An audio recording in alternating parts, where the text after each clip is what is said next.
Blairing Out Show. This is the Blairing Out with Eric Blair show, and today I'm pleased to have Mille of Kreator on my show. How you doing today, Mille? Pretty good, thank you. Right on. So you guys had to get up pretty early this morning.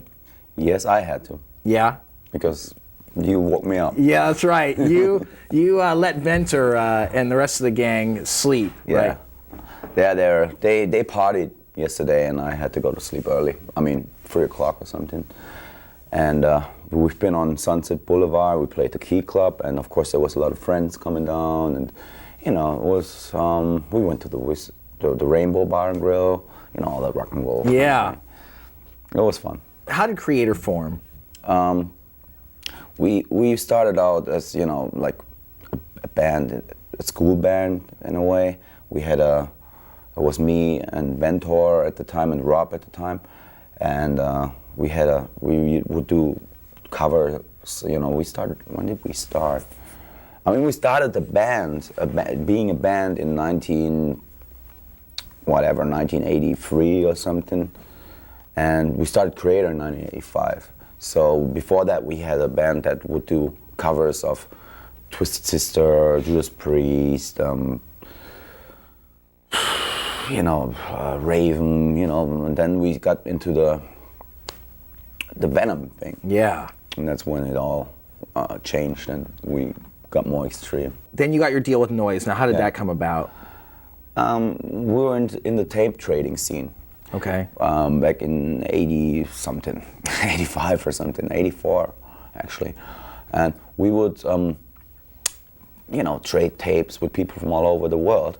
And we had the Tormentor demo back then, and we had this what's called End of the World, and we would get letters from, you know, United States a lot, and we would write with the people from Possessed and people from Sepultura and you know, trade tapes, and people from Norway.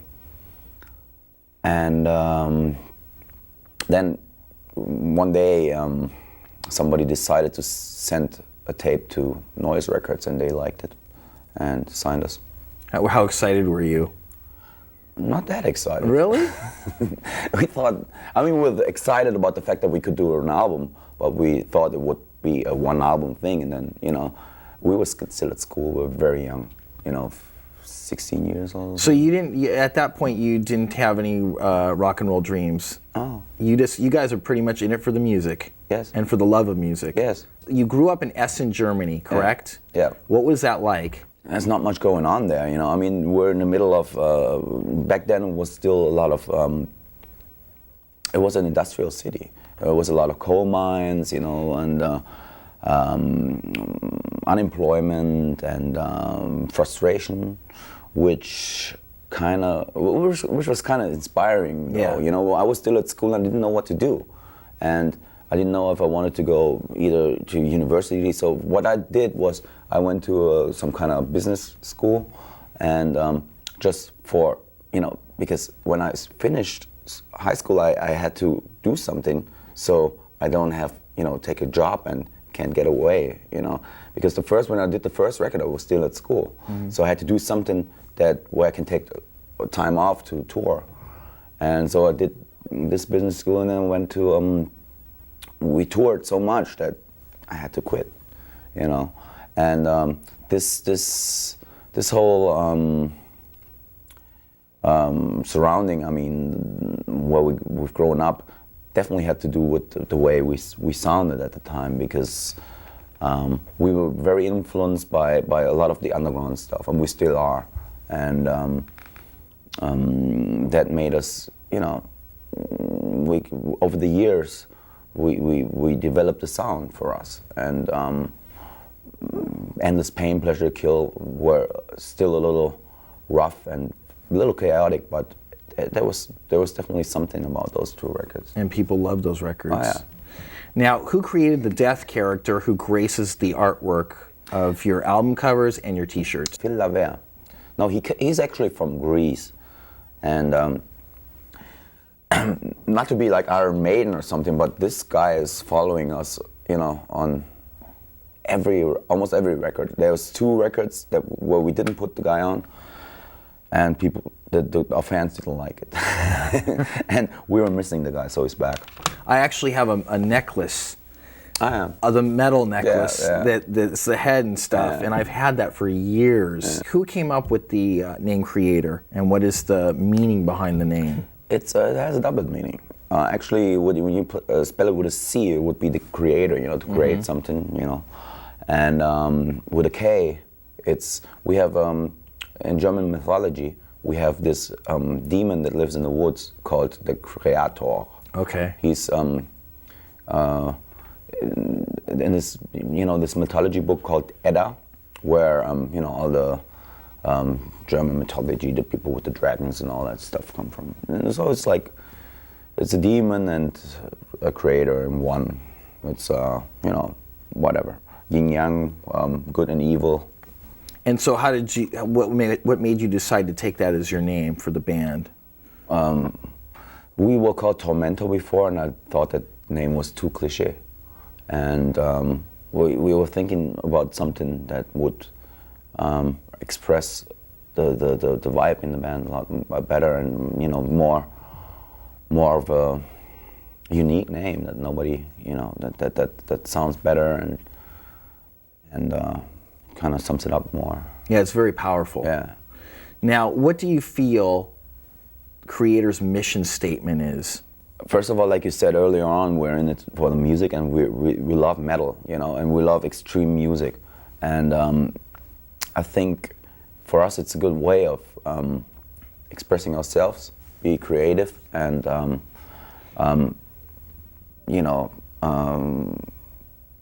do something. And I got so much into this, like, lyric writing, and we want to, with every album, the lyrics are very graphic, and we want to kind of transport certain emotions through our music, and it's to me it's like the best thing, we're being creative, do a new record, and create something out of nothing. This is why I'm into I'm still doing this. Why do you think Kreator has stood the test of time as a band? So many bands come and go, and your band is still going strong. Because of our fans. They're very supportive, They never let us down. We've always, in the 90s we had a time where things were pretty bad for metal in general. So even then, fans were still supporting us, and it's the relationship between the band and the fans that keeps the band going. Where do you think society is going? Down. Now explain a little more. I don't want to be a pessimist. I'm very optimistic. I have I never look back. I think you could always make the best. My philosophy, I don't have a philosophy or anything, but I always think you can make the best out of every situation, and you have to, because you don't have a choice. Yeah. And to me, it's like, well, in times like these where everything is controlled by the mass media and by the propaganda of the industry, I think it's all based on consuming and spending your money, make some money a little bit. It's like slavery almost. Modern day slavery. I know that may sound a little bit pessimistic, but that's the way I see things. No, seriously, I would agree with you, because the system dictates how we operate in the machine. Yeah. Now, who were some of your musical influences when you were younger? Like I said, a lot of the very early metal stuff. Judas Priest was one of my favorites. Now they still are.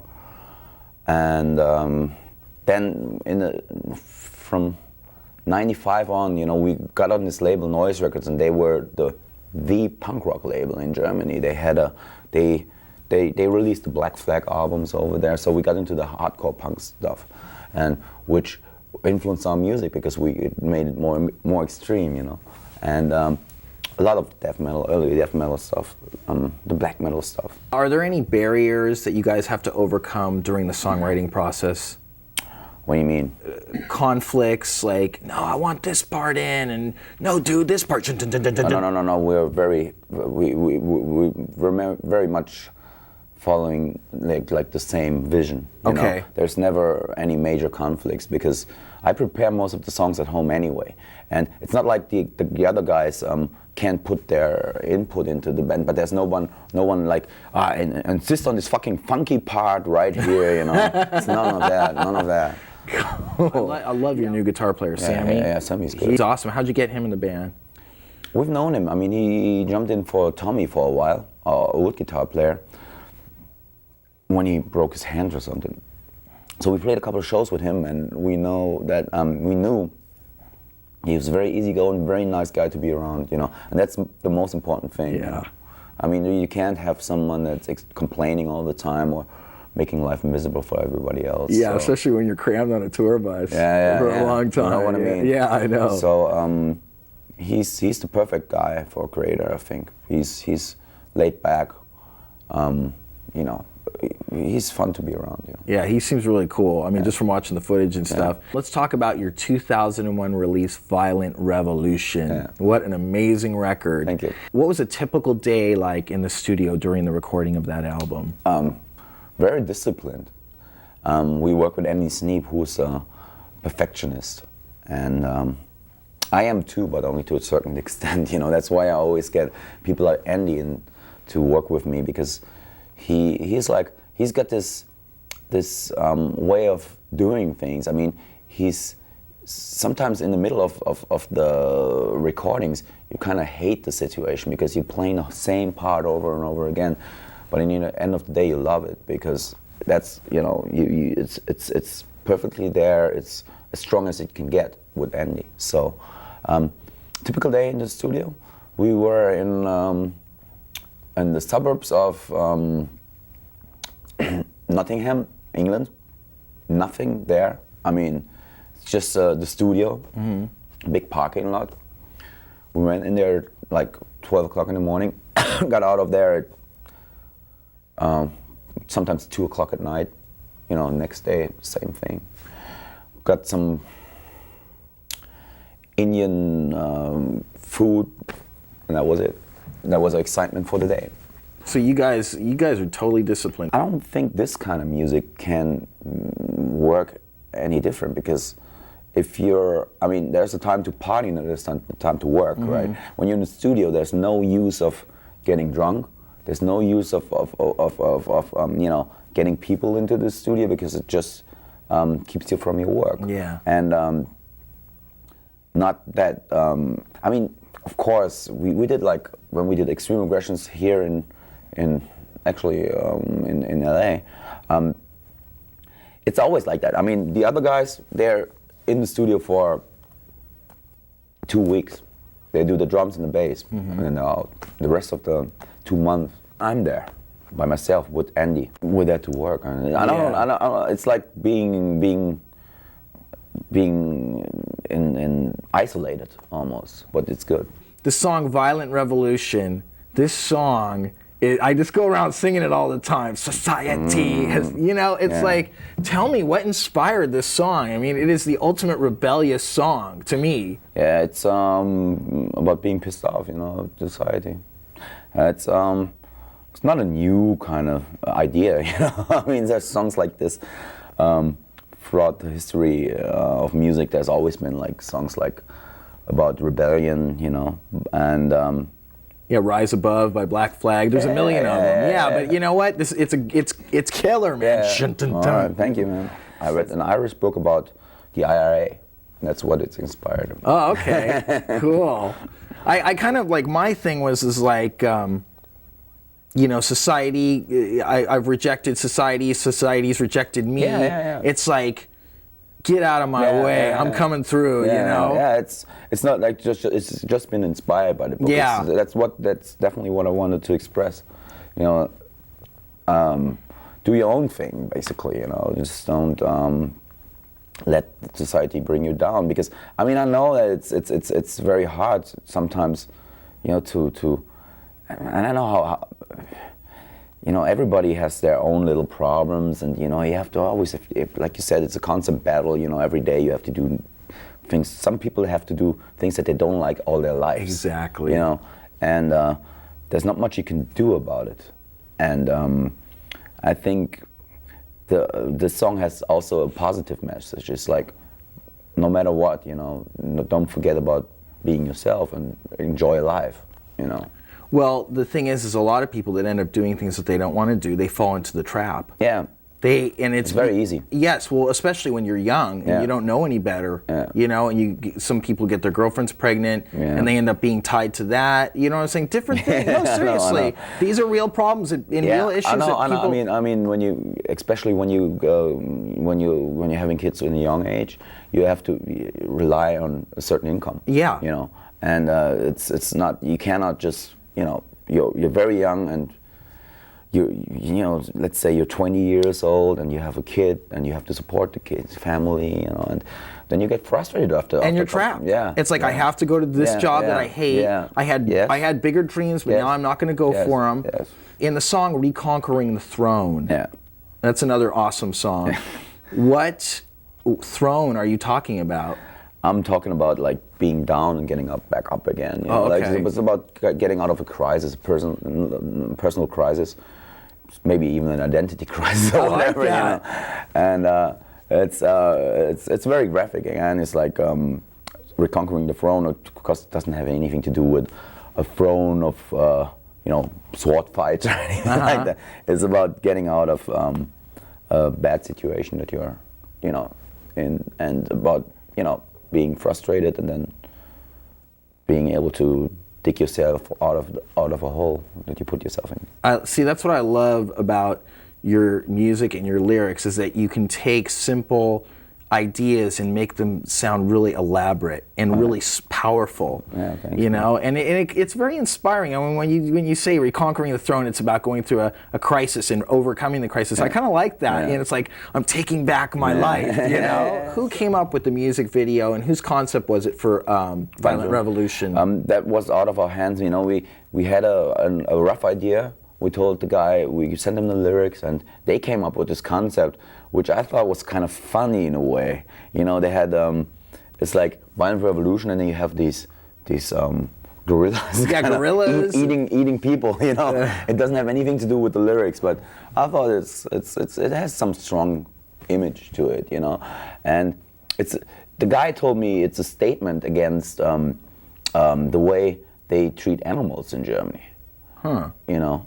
What's going on with animals, and how do they treat animals in Germany? There's mass production of meat, of you know, like they're keeping them in almost like animal concentration camps, if you want to put, you know what I mean? They're just there and they eat their own shit.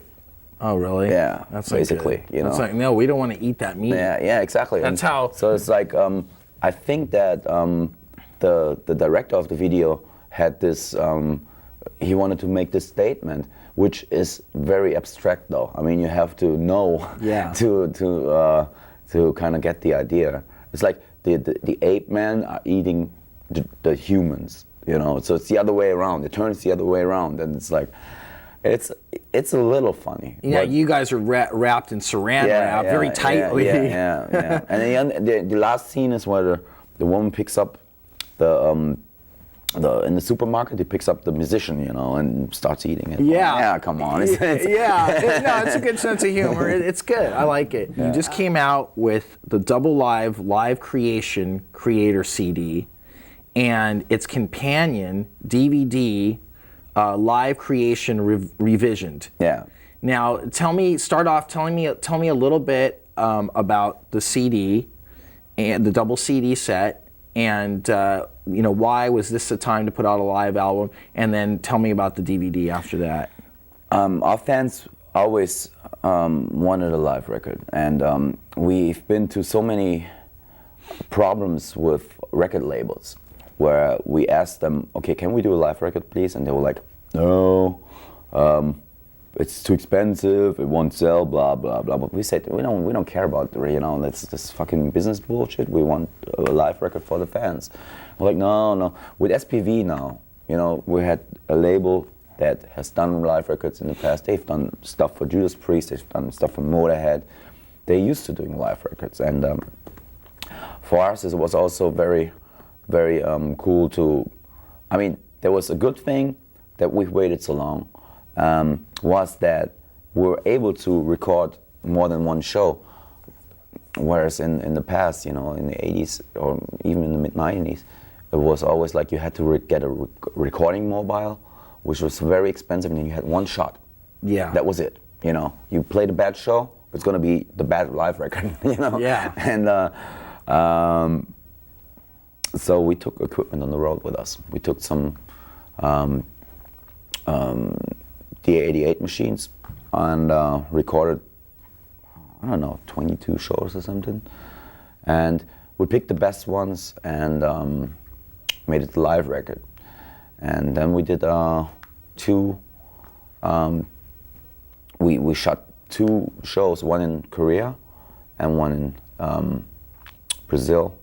And for some strange reason, we could only use one half of the Korean show and one half of the Brazilian show because people fucked up, especially in Brazil. Camera-wise, Yes. technical problems. Yeah, big time. And so we had to do all the editing, and when I did all the editing, it was luckily the case that the half that was missing for the first show was the one that was good for the second. So it worked out fine in the end, and it gives you a lot of variety, having 2 different locations for a live show. It's not that boring, to have like just one live show. It works. So you were with editing the DVD and the CD, you were reconquering the throne. Oh yeah, big time. Overcoming the crisis. Yeah, I spent so much time in the cutting room, and it was, almost like doing 2 records or something. I spent like, I don't know, 3 months just getting all the bits and pieces together, and then working on the material and looking through old videotapes for the history part of the DVD. And what else was a pain in the ass? It was pretty hard to get the rights for all the old video clips. And I wanted them all to be on the DVD, not only like a couple. I wanted all the video clips to be on the DVD, and it was a little hard to get those, because we've worked with 3 different labels so far. And they were all like, yeah, but I don't know, and we might want to release them ourselves. And we're like, fuck off, come on, give me. Yeah. Can I say that? Don't worry about it. Live creation and the DVD really shows your dedication to your music, because I watched this DVD. Let me just tell the audience, I took this thing home, I got it in the mail, I took it home, and I watched it over and over and over again. This is the most power-packed DVD I've ever seen in my life. You've got a live concert, you've got fan footage, you've got all your music videos, and you got a history, plus some extra tracks on there, extra live stuff. I mean, you don't usually pick up a DVD with this much great stuff on it. Before I started working on this, I have some friends that work for record labels, and I told them, send me some DVDs and I want to check out some stuff. So I got a lot of very bad DVDs, some people put out like, remember that Metallica thing that they put out in the 80s? Yeah. This video would just clip them all. Yeah. That was, back then I thought it was kind of cool because it was like a collection of, but nowadays with the technology of a DVD, I've seen some bands putting out the same kind of thing. And I was like, no, I don't want that. I watched a couple of DVDs, and there was a couple of ones that were really good, and so I got inspired, A couple of the DVDs that I checked out were very well done, and like I said, I mean, I feel a certain responsibility towards the fans. If they pick up a DVD, they want the whole treatment. They want they don't want something missing to be, that's why there's DVD, and there's so much you can do. We put on one. Why not taking? I feel that the DVD really brings the fan into the creator experience. Exactly. And that is what I love about it. It takes you away, and you put it on, you just want to stay there forever, That's you know, it was a lot of fun, you know, because every time we do a record, a studio record, it's all like serious. You know, have the concept, and it's all, you know, it's all like very much. It's a different kind of working, you know. Doing a studio record is always like I said earlier on, it's disciplined and it's serious, you know? And doing a DVD is more fun. It was, you know, you put some funny things in and show a different side of the band. Now, did you shoot the live footage or the fan footage yourself? Most of it, yeah. So you had like a mini DV camera, yeah. and you just went out there, and then so you had already knew in your mind on this tour, on the Violent Revolution tour, that you were gonna the next thing you guys were gonna be doing was a DVD, and so you went out and got that footage. Yes. And what was, I mean, the fans' reaction is great, but how, did you enjoy getting to meet the fans and kind of getting close to them, getting to pick their brains a little bit? Yeah, I mean, we always, every time we're on tour, we always take time to, you know, actually meet our fans. And like I said, there's a very cool relationship between us and our audience. It's not like, you know, we're up here and you're down there. You know, it's always like, okay, tell me what you think. And, you know, doing this DVD, we kind of like wanted them to be a part of this whole thing, because that's what it's all about. You know, it's not like about us being musicians, isolated musicians or whatever rock. We're not into that, this whole rock star kind of thing. We want the fan to know. I mean, they know already, but we want the viewer to know that what this music is all about, what this whole scene is all about, and why we're doing this. You know, it's about getting together with our audience and have a good time, basically, you know, and enjoy life. One of the highlights of the DVD is this song, Black Sunrise. Right. Now, I'm going to ask you again, what inspired Black Sunrise, this song? I have in Essen, back where I live, I have a lot of friends, you know, like I said, there's a lot of unemployment, a lot of frustration, and a lot of sometimes there's nothing to do. It's an industrial kind of area. Now it got a little better over the last couple of years, but it's still like it's not like, it's not much happening there. So a lot of my old friends got into drugs and heroin, you know. So this song is basically about people that are on heroin. I just when we started the band, we had a singer in the band, right? And he was not that I was inspired by that, but I had a lot of other friends. But he just killed himself like a year ago, you know, doing heroin, you know. And there's probably a lot of people who know people that got too much into this whole drug thing. So Black Sunrise is basically about being trapped, you know, in that whole swamp of doing drugs. Downward spiral. Oh yeah. Yeah. Now, and then tell me, is Phobia, which is another great moment on the DVD, is Phobia from a personal experience? Yeah, or? it's based on.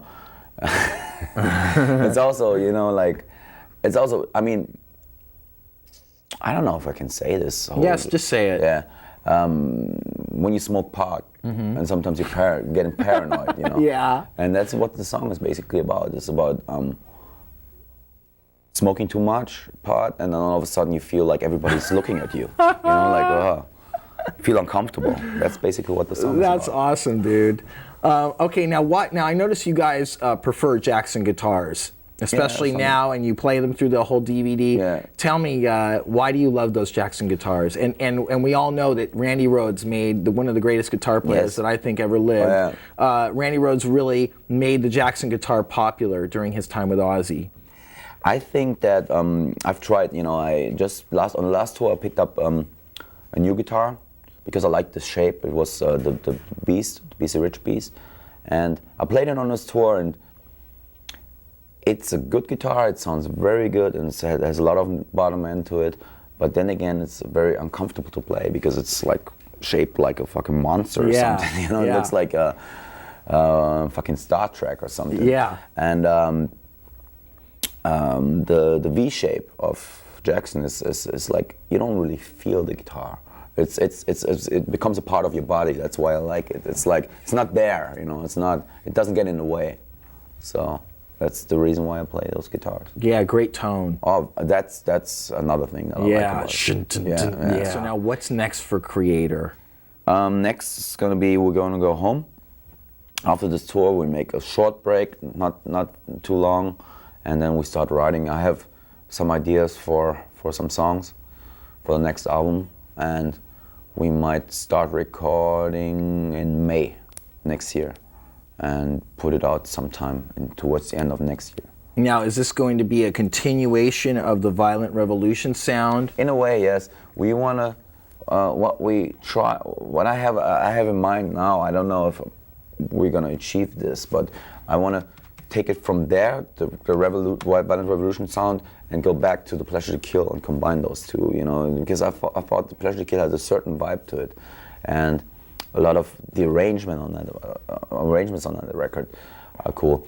The songs that I've written so far are very brutal, but yet very complex, you know. One song is over 8 minutes. Wow. It doesn't get boring. You got a lot of changes. You guys, you're getting very progressive. Yeah, not progressive in a way of like 50 minutes guitar solos, but you have more rhythm, like more changes. You know, Yeah. like a lot of slow parts, and you know, combined. Yeah, you'll see. Mille. Here, let's do this. The metal handshake. Yeah. No, you gotta go like this. Yeah. There you go.